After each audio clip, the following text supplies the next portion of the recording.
I went through the earlier video and checked for questions that maybe got buried along the way. So I think we'll be able to get as many as we can. So welcome back. Welcome back for part 2. There's some fantastic quilts in the My Word Quilts already in the Modern Quilt Studio Patterns and Fabrics group. So if you're not in that group, be sure to take a look in there because it's really fun. I'm glad that in so many wonderful comments. So again, this is Bill did such an awesome job, I think, organizing this, and I did a good job taking notes. No, you did a great job. But Sharon, I see your comment that this pattern helped you be more thoughtful about spacing for other aspects of the table runner you're doing. I'm really glad to read this because for me, when we're talking about color or spacing and typography, it's not just for the words. It's really everything across the board, looking at relationships. Even if there's no type involved, it translates really well in general. And then there were somebody was asking about where do we find our classes online? Oh.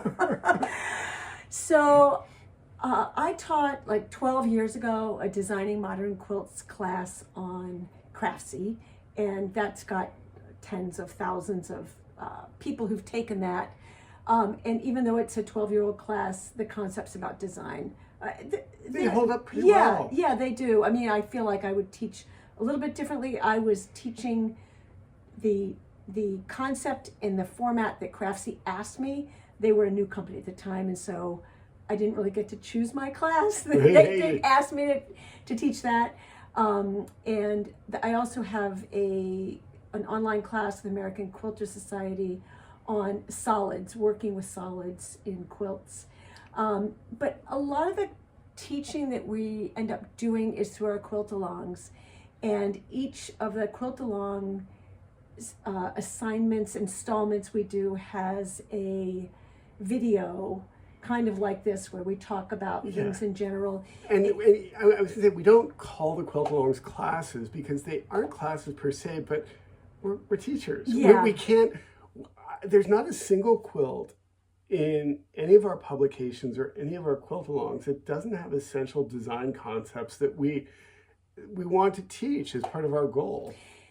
And we paused teaching to guilds because we've just gotten so much busier in the last 2 years, excuse me, and there just aren't enough hours in the day. So yeah, we often have requests for online teaching, and it's an enormous process to develop a class.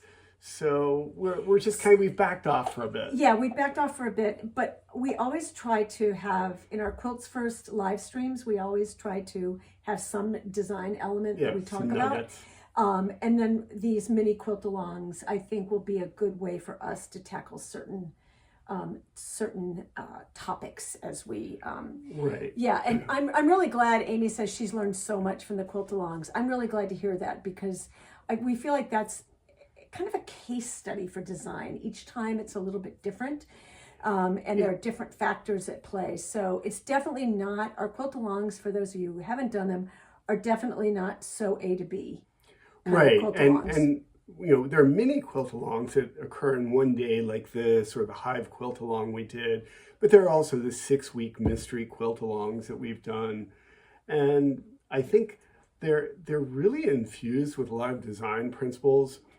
I think one advantage we have is because we collaborate in creating these quilt-alongs, there's a lot of back and forth between us before the event as to what we're really trying to do. So they end up, I think, pretty focused. I do think, though, that maybe toward the end of this year, maybe we can, we're going to see, we're going to try to shuffle some things around to give us a little bit more time. But I think that and somebody asked, this is, my scarf was on Etsy. It is the Vision chart, so several people have asked about So it. perfect for a type-based class. Yes. There. Okay, so a couple of questions that didn't make it into the 9 a.m. section that I want to go through, and then we'll add some more here.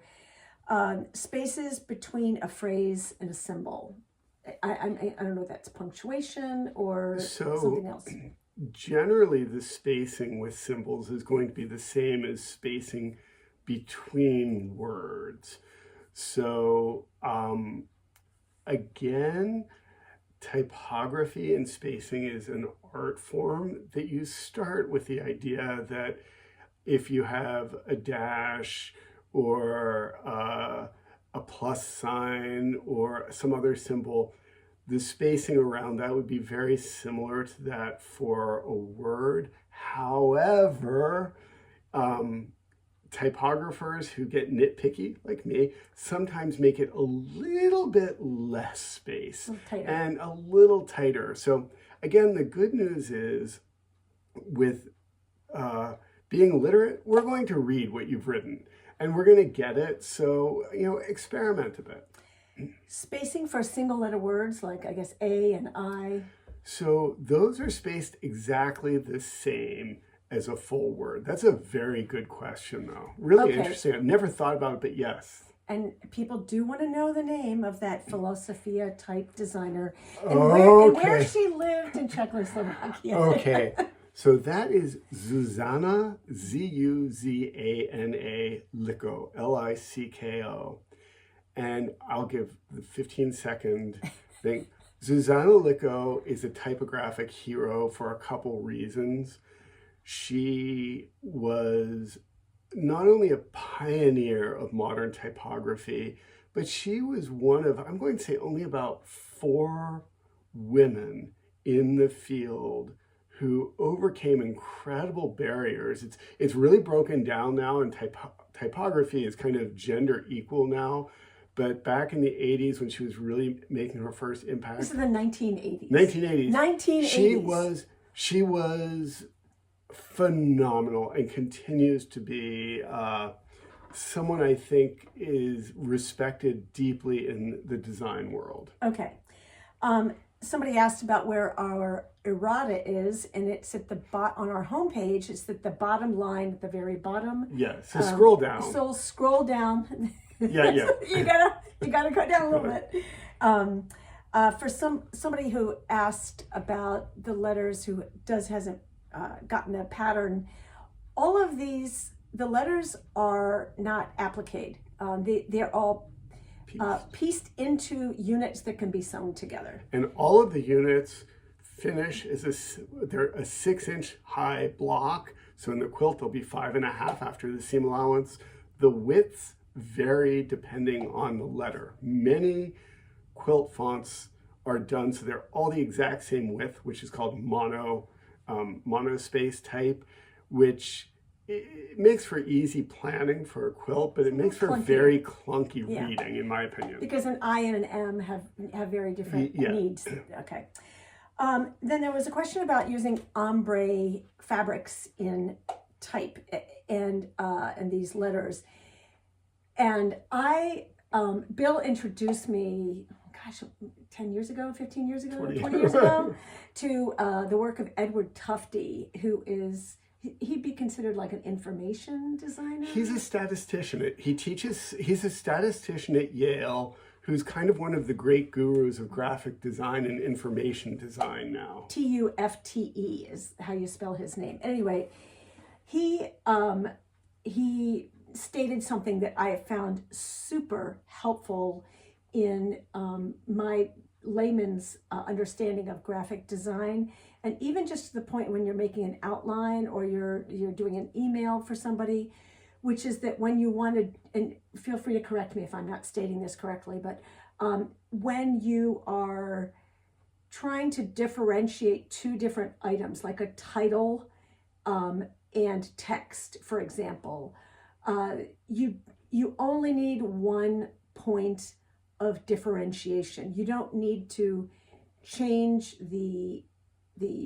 like you can make one a regular typeface and the other one bold, or you can make the title larger, but it doesn't need to be 10 points larger and bold and italics. And underlined. And right. So he again, it goes to intentionality, that finding the least amount of differentiation that still differentiates something. And this can go for type, it can go for an element in your quilt, but if you over differentiate, it draws so much attention to that one element that the overall message is often obfuscated. So from my, and you feel free to disagree, from my perspective, if you wanted to use an ombre in these letters, I would use one color and one fabric, so the whole word reads as the ombre, because you've already differentiated that fade. And I would keep it all in the same direction. So it could be tricky. Ombres are, I think, stunning on a bolt. As soon as you cut them up and piece them together, they start to behave very differently because the ombre is no longer in the same place. Yeah, but if they used the same part of the ombre on all of the letters. Yeah, it's just tricky. Oh, because like an L, for example. And horizontals and verticals. And I'm not saying you can't do it, but just be aware that once it's rotated and cut and pieced, it's going to behave very differently in the block than it will in the on the yardage. Okay. And then someone asked about finishing the quilt, and she said she liked the idea of kind of, she said that there's no binding shown in this quilt, and that was really intentional for the magazine because we felt that the binding, we really wanted the quilt to go all the way off the page, and we thought that a binding would be distracting and look a little too boxy. I don't know. So, and again, we're allowed to disagree. You're allowed to disagree with us, and we have our opinions. You're welcome to your own.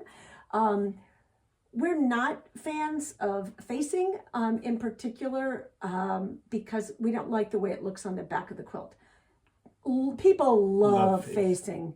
If you love it, use it. That's totally fine.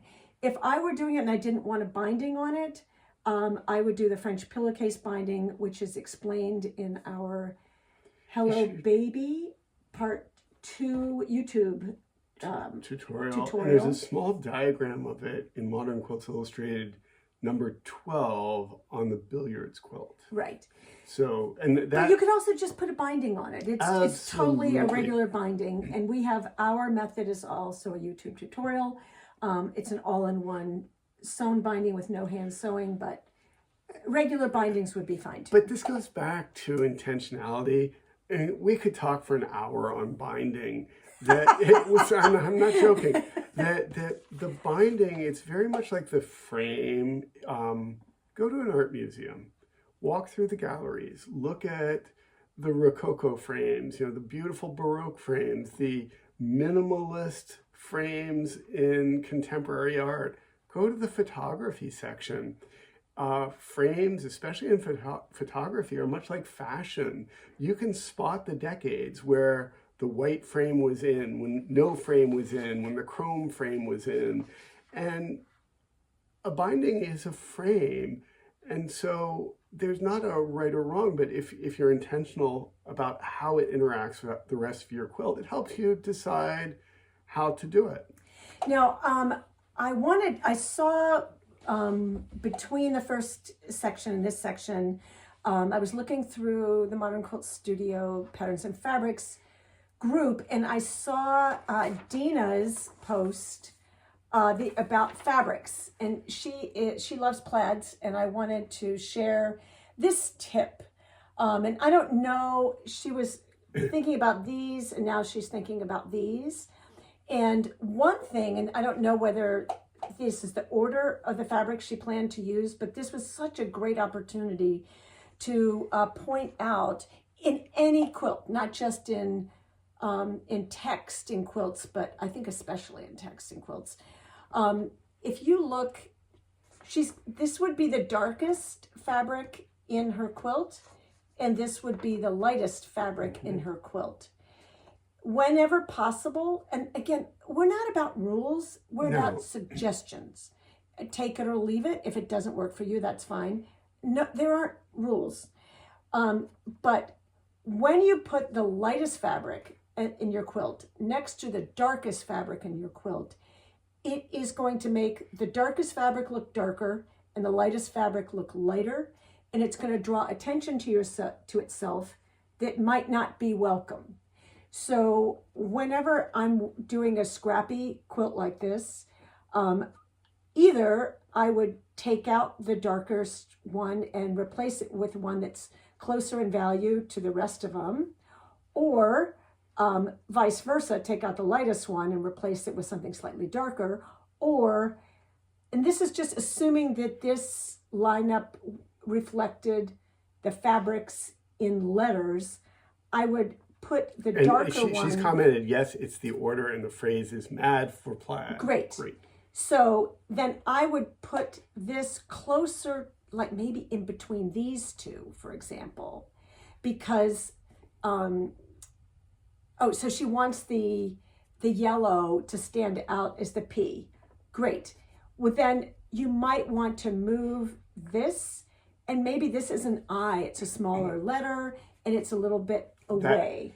That the proportion of how much fabric is in the letter is a really good thing to think about. And this is across the board in all quilting. Believe me, we tested so many positions for all of these colors when we did this. So this is, if you have 57 fabrics in a quilt and you're sewing a whole bunch of broken dishes or whatever, and you're randomly doing it together, just pay attention to the lightest, the darkest, and the brightest. And of course, that's always going to be what stands out. Yeah, and of course, you want to think about it in the context of what your background fabric will be. Yeah. Because that can make a bright seem brighter or a dark seem darker or whatever. And Dina, it heightens it. It heightens it. I call it the salted caramel effect. I mean, the caramel makes the salt saltier, and the salt makes the caramel sweeter. Exactly.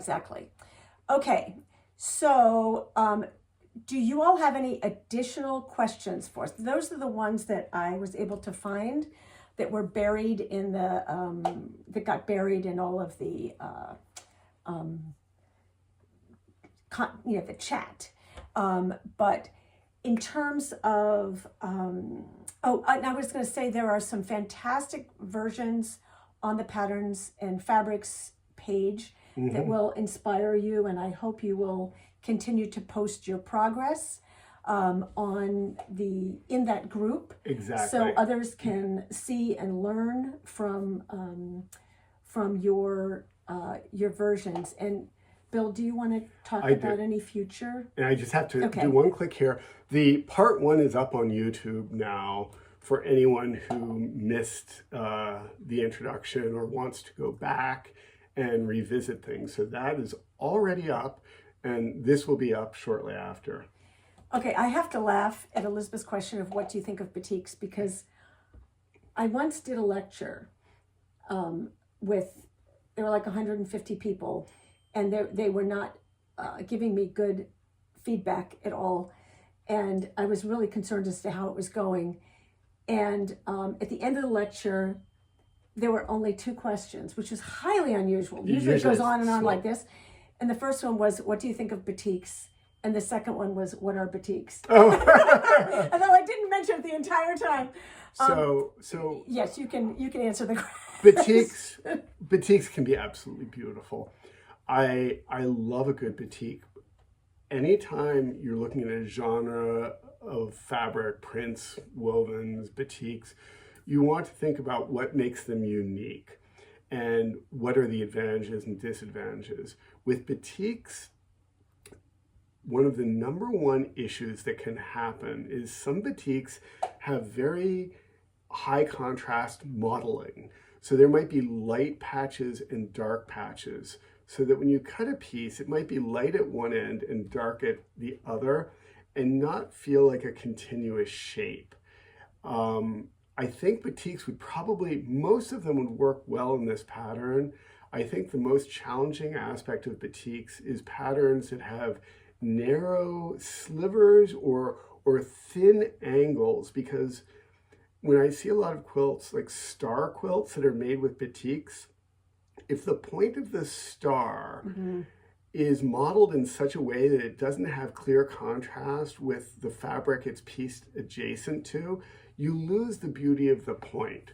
Now, there are some batiks that are all, let's say, medium purples and greens that cut up very nicely, but some have kind of a light blue and a dark brown, and the piece that you cut no longer looks like the shape of the piece, but it looks like the shape created by the dyeing in the batiks. The other thing about batiks that is great is they have a really nice hand. They're generally a higher thread count fabric, and they dye very well. The disadvantage is if you're doing any curved piecing or some raw edge applique, they have very little stretch compared to commercial screen prints or wovens. But batiks can be gorgeous. Okay, so there's a bunch of other questions. Somebody is asking about for the pillow sizes, maximum of 3 to 4 letters. You know, I think the beauty of this whole topic is that there's so much flexibility, and you could have, for the pillow, you could have 3 to 4, depending on whether, you know, if it's probably just 2 M's, you know, maybe might work. But if you have numbers or a bunch of narrow letters or something, but also you could have the text wrap around the back of the pillow. So we're in sort of 3-dimensional land with pillows. With pillows, but also I think with type that it can continue around the size. Absolutely, and the pillow we included in this issue is 16 by 12, but honestly, that's because it worked perfectly with the quilt we were making for the cover. Yeah, you know, you can make and I had that pillow form on hand, so you don't have to think of it so literally. I would say figure out what your phrase is, and then look at what you have available in terms of pillow forms and what looks good. Denise wants to know if we're going over color and fabric selection. I think we did that, and she says her video stopped in the middle. So the good news, Denise, is that is already up on YouTube on our channel, so you can rewatch. Okay, so, and then centering text. Again, if you have plan out, and this is going to involve some addition and subtraction, add up all of the widths of the letters that you plan, find the center point and make that in the center of your quilt if that's what you're trying to, Barbara says that's what she's trying to do. Yeah. Yeah, and include the spaces between the letters as well. And as you do that, I want to show people, I'm going to give people a little unexpected tip on that in just a moment. And Claudia's asking about mixing solids with small prints for different letters. This goes back to the conversation, the point I made about Edward Tufte and then those points of differentiation.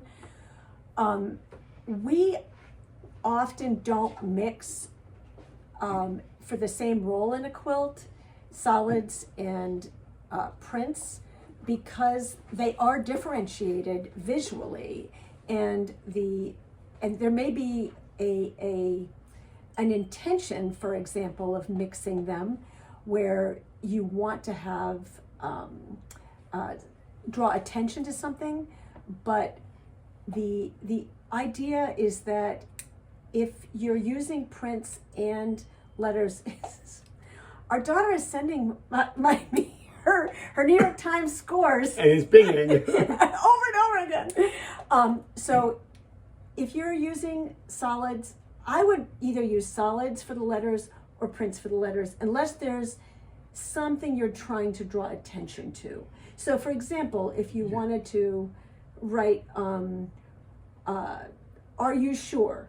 For example, there's a difference in differentiating the R in the you or the sure. And you could differentiate that. Having one word in solids and the rest in tone on tones. Exactly, but if you use solids for the I and prints for the M and the L next to it or whatever, it's going to call attention in a way that might not be desirable. It goes back to what you're trying to do. It's a differentiation, and so I'll date myself. I learned to type on a typewriter before computers were around. We had 3 ways to emphasize something. On a fancy typewriter, you had the black or the red ribbon. You could go all caps or you could underline. Here, we can change fabrics, you can change spacing, you can change color, you can change value. There's lots we can do. So I want to give a quick tip if I can. Okay. And I'm not a huge gadget person. We don't have a lot of quilting tools, but there have been a lot of questions about centering. So I want to show you this from a hardware store. Looks like a regular tape measure, but it's a woodworker's center point tape measure. I use this all the time. And when you look at it, oops, it's upside down. If you look at the top, if I go to 1 foot, 12 inches, look at the lower line. The 12 is under the 6. What's cool about this is if you have a quilt that's 13.5 inches wide, you look at the lower line at the 13.5, and that's your center point. Now you can just do the math and know that it's 6 3/4, but, and I'm a math guy, but still there's an ease to using a center point tape measure, especially when you get quirky measurements. You just open it up, put a dot at the center, and you're good to go. So there's a ton of questions coming up today. So somebody asked about sweet tooth. Let's save that for the end. There are also questions about which Go ahead. Which letters were affected by the errata? The P and the Z. Okay, all right. And will the Truly bundle be good for various letters? Yes, if you have a contrasting background. Yes. That's the answer for that. Let's see. How do I get the pattern? That is on our website. There's either a digital download or it's in Modern Quilts Illustrated 16. If you go to the pattern finder, yes. The pattern finder is where everything is. And the pattern finder has a link easy. to both options. You click on it and you can just see everything by pictures. Okay, let's see. Quotation marks. So quotation marks, I would do basically 2 elongated periods next to each other, most likely, and with a little gap in between. That would be an easy way to do it. Okay, and Jenny, we did answer the question about spacing around single letter words, and you do not need to do that. You don't need to do anything different, yes. Just same spacing. Okay, so let's see. Hold on. There's just a lot of... Okay. Judy Brown was asking about the cutting for the pattern for the quilt. Are the top and bottom background pieces correct as the quilt is 36 inch wide? They are each 37 3/4. It's kind of hard for us on the fly to go back and recalculate just that. take a quick look at measurement. They should be, but if something needs to be trimmed just a bit. Yeah, just trim it back. And often we add extra space because people want that for their quilting. But I see what you're saying. So that may have been a little oversight. Okay. A 2-line message with the bottom baseline having the second line indented and floating up as a continuation of the message. I don't really understand what she's asking, but maybe you do. Oh, I think I do. I think, as you say, you'll audition different placements. I think that's really the solution, because placement affects meaning. And also, So it's not just like, I think in typography, there's the great book on typography. Someone asked earlier if there's one book you could have, it's called The Elements of Typography by Robert Bringhurst. He's a Canadian poet who's a typographic genius, and it's modeled after the classic writing book, The Elements of Style. It's a collection of one-page statements and guidelines about typography, and his very first statement in the entire book is typography exists to honor content. So typography exists so that you can say something the way you want to say it. So there's a lot of auditioning that happens in layout. Okay. I hope that makes sense. Okay, let's see. Did I get to them all? Let's see. I think I got to. You had something else you wanted to No, that's all okay, done. all right. So I think I got to everybody's. Is there anything else that we missed? And then otherwise we'll answer the question about the sweet tooth. Let's see. While people are, who was it who was asking? Yeah. Oh, Carol Pinto. Yes, you can ask it while everybody else types in their additional questions. Yeah. Sweet Tooth, if you don't know, is our next Modern Mystery Quilt-Along. It starts February 14th. We have fabric bundles that we will be using with fabric we designed. Oh, she said, I asked. Oh. Okay, it was up there somewhere. I think we missed it. Could you repeat it, please? It's just, maybe we missed it. But there's a lot to scroll through. So we designed this fabric for this particular quilt, and that's available on our website. And it'll be a 6-week, or I guess it's 7 weeks in theory, but six installments. 6 installments. It starts February 14th. And there was a question earlier about teaching, and each quilt-along has certain things that you'll learn from it. The Sweet Tooth Quilt-Along will be about mostly hue-based transparencies. Okay. Yes, the solids choices because the meringue is not available. Yes, the meringue that we did not get enough of one fabric that was going to be the background fabric for Sweet Tooth, so we offered a variety of other options in the quilts first. I would go with vanilla would be the closest. If you want a lighter background, some people are going for darker backgrounds. It just needs to be not the same value as the fabrics that you'll be using. Yeah, and I see the earlier comment that from Molly that you have Robert Bringhurst, The Elements of Typography. It's a beautifully written book. There are very few books on such niche subjects that are just a delight to open up and read. And so I'm glad you have that.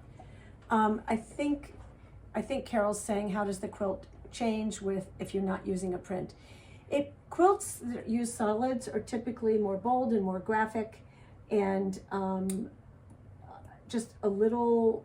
I think graphic is the way to put it. Although with this Sweet Tooth Quilt-Along, I think a solid background will not make as huge of a difference. No, not just a background, but for the main. We're talking in general. General, yeah. Yeah, solids. So, and Deborah's asking, what about using your own fabrics? I'm not sure what you mean.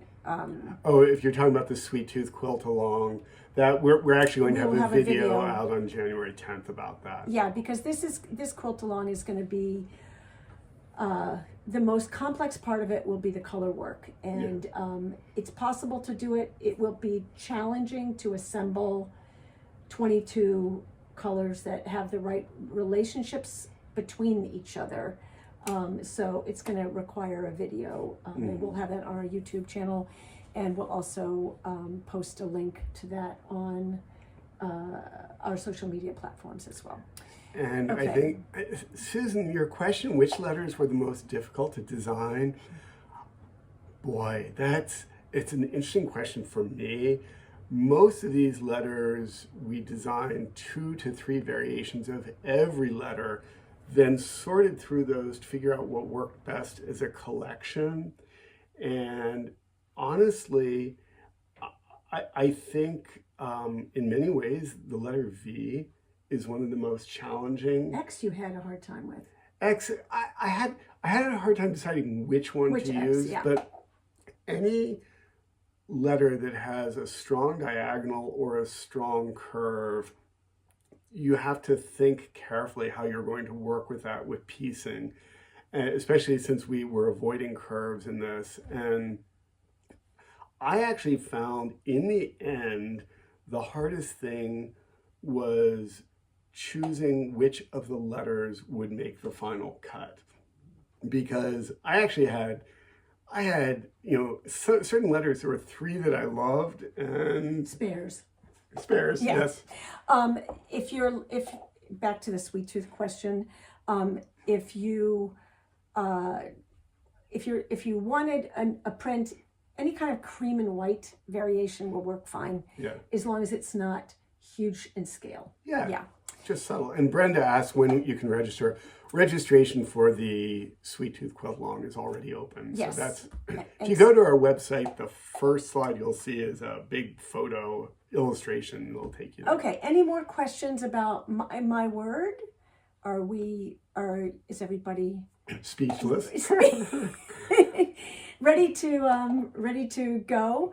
I think this has been a fun way to kick off the new year, and and thanks for entertaining me as I went on too long about typography, but I think the more you know about any subject, the more you can think about and be intentional and create the quilt that you really want to make. And Bill is hoping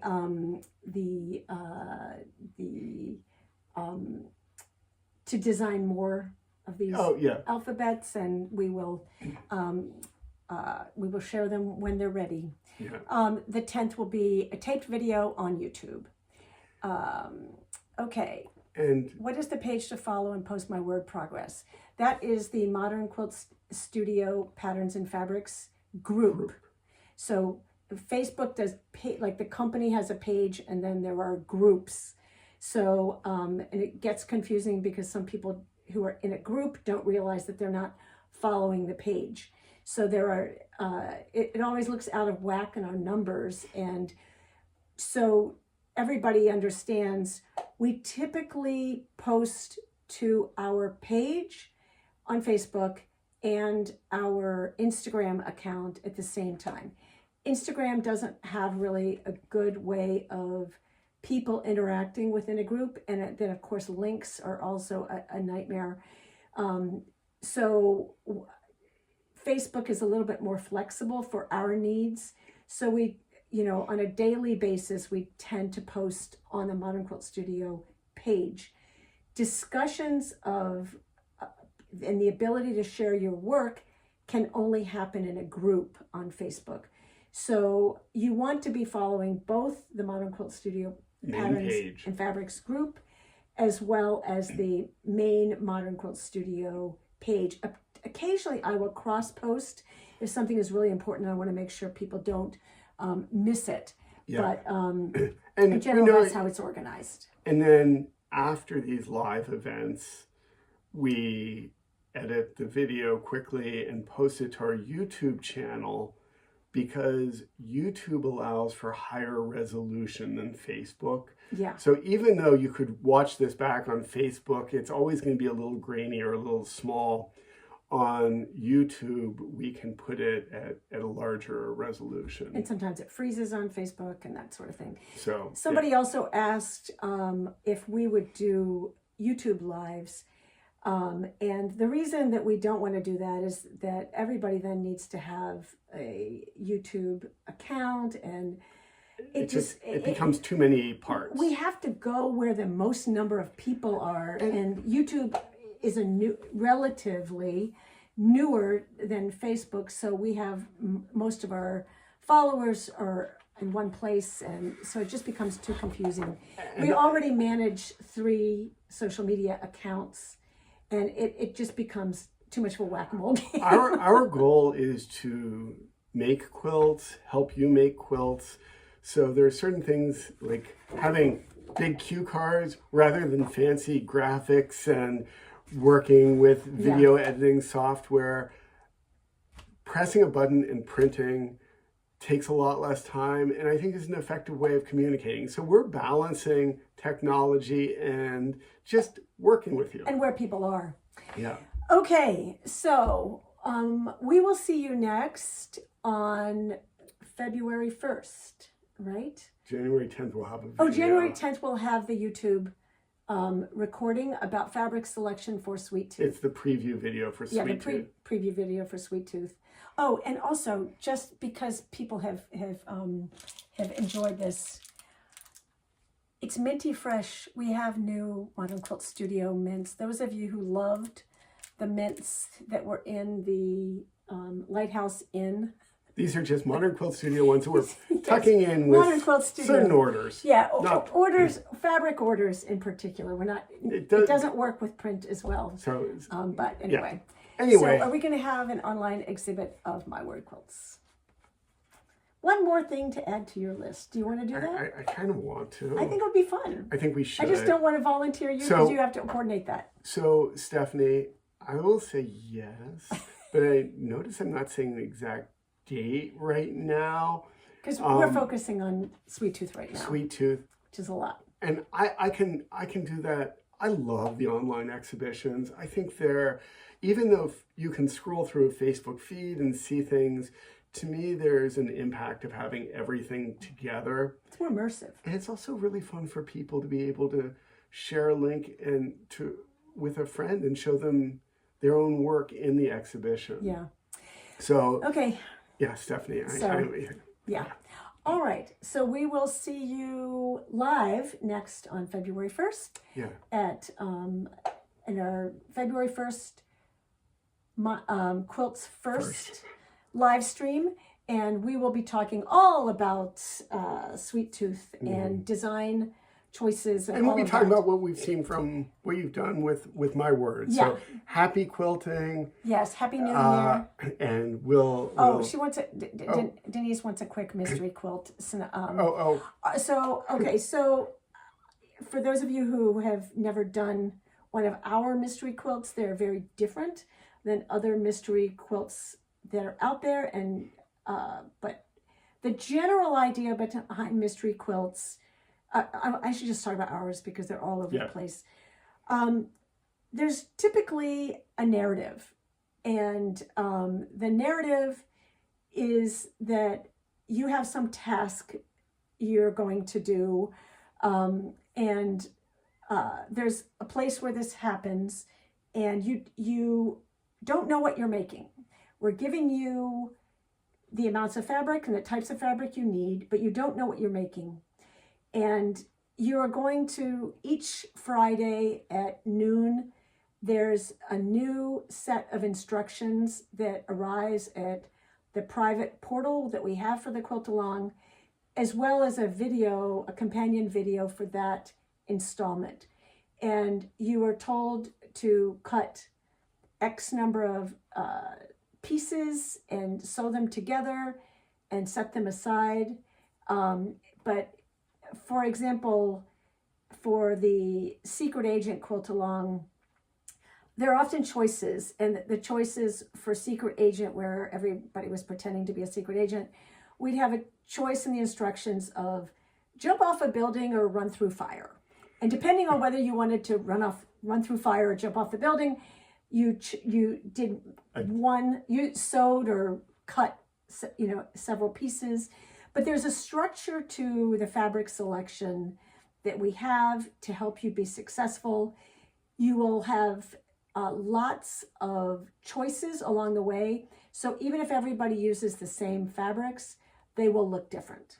So the idea of the mystery quilt is there's a theme, you get generally weekly installments. At the end of it, you will have a modern quilt that will be uniquely yours, that shares elements with other people, but every single one is unique. So typically there are 5 installments every Friday, and then there's a 2-week gap before the reveal in the 6th week. The patterns all do get released as one single download on our site, and you can see as part of, on our website, there's a Quilt-alongs tab where you can see the link to the virtual exhibition that happens at the end of the Quilt-along when we encourage everybody. 4 of those. Can you grab that? Oh. This is a printout, for example, of 100, just 100. Can you pull back a little bit? Oh. Just 100 of these secret agent quilts. I want to go a little closer to this so that we can see. These are user-submitted photos from the secret agent quilt-along of this wall hanging. 100 different ones. 100 different ones. There are hundreds. To make sure you understand. On the exhibition. Each one of these is a quilt. Yes. Each one of those squares. So, so the other thing is that, especially on the Patterns and Fabrics group, because we're an international audience, there's always somebody there at any time of day. Oh my gosh. And sharing their progress on the quilt. So it becomes this really immersive thing, and friendships develop, and then by the 5th week, people are sad that it's over because there's just been this intense progress, but you can work at your own pace, and that's kind of one of the real things that we really stress about it. There's really 2 sections of it. There's the part of the quilt that's a mystery, and then there's a part after the mystery is revealed where a lot of people decide that seeing the quilt, or they're learning about it, that they're going to make it after the fact. Often people who do one of our mystery quilts have so much fun, and they go back and they do other mystery quilts that are long since, over a year ago, but they want to go through that process because it was fun. Yeah. So the only thing, please sell posters. That's one thing we won't be doing. Yeah. Yes, and Mary, I agree. They are silly fun and sure to brighten the winter doldrums. Yes, for those of us, in northern hemisphere. Yes, exactly. So anyway, well, we want you to get back to the My Word, but we'll get this part 2 up on our YouTube channel. Yeah. Part 1, you can revisit. It's already there. And, we hope this ushers in the new year in a really lovely way for you. Last thing about Sweet Tooth. Oh. Because people are asking, the topic is that the narrative is that Bill and I own a bakery, and we have a fleet of Sweet Tooth. We have a whole fleet? We have I thought we just had one. No, we have a whole fleet because they're all different, right? And each participant will be operating a pastry truck that will go to various events in various places and have various shenanigans and various challenges and various choices. But it will be pastry themed. Well, pastries, and sweets, driving, sweets in general, and like destinations. Yeah. There's a Spotify playlist. There's T-shirts. There's all manner of silliness related to this. The goal is to have fun and make a beautiful quilt and learn about. We're the subversive design educators. There's always going to be a little. I don't think there's anything subversive. No, we're just out. Yeah, we're just doing it. It is a transparency quilt. It is a hue-based transparency quilt, so it'll be very different from Secret Agent, but it will use our transparency watercolor fabric we designed for better text. So, okay. That's it. We'll see you soon. Thanks for all your Happy attention New Year. And your positivity. Have fun. Bye-bye, all.